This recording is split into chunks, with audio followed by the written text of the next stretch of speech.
This is Richard Wolff from Democracy at Work, responding to another Ask Prof. Wolf question from our Patreon community. This one comes from Felipe Lavrati. And Felipe asks, how would inflation, depression, and the other harmful capitalistic economic behaviors we know so well, how would they be avoided if we had an economy instead based on worker co-ops? In other words, how would worker co-ops either fix or avoid these kinds of problems? This is a wonderful question, and it's in the minds of many people, and for many of them, it blocks getting further into the whole worker co-op idea because they don't have a ready answer for it. So I'm going to try in a very short time to give the basic answer with some examples. The basic answer is that a worker co-op is not driven by profit. A capitalist enterprise has to be. It is constantly afraid of competition. If there isn't competition happening, they're afraid it will happen. They have to be prepared for it. They have to fight it because, and this is crucial, their survival is at stake. If they don't make a good profit, they don't have that money out of the profit to buy a new technology, to be able to compete with a competitor, to do well, to survive. The jump will be gotten by another competitor, and then you will disintegrate. Your business will go out of business. Every capitalist knows it, sees it all around themselves. So, what would happen in a worker co op? Well, the whole idea is you don't maximize one particular variable in your business. You have no reason to, for example, do everything to make the profit higher. In fact, you have a reason not to. Profits go to the owners, the shareholders, a tiny group of people. The vast majority of you don't get profit. You get something else. Let's call it wages. Let's call it salaries. So, to maximize profit, which is what capitalist enterprises do, disguises a little ugly reality. It's maximizing what is of interest to a very small number of people, those who get, those who depend on profit.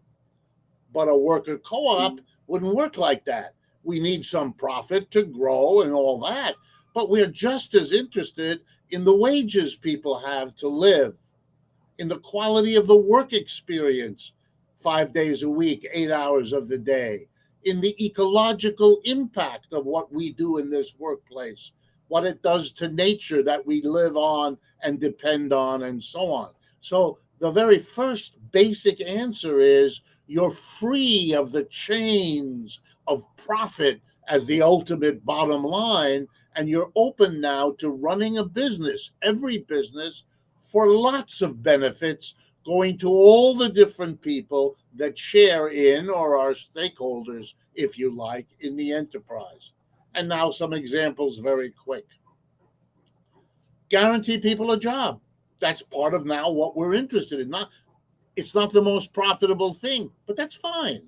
We do some things for profit and other things to meet another need, namely the need of working people to have a secure job, working people to have a secure or at least minimally secure income, people to have a say on the job because that's part of what being a human being is. All of those things would become objectives of each firm.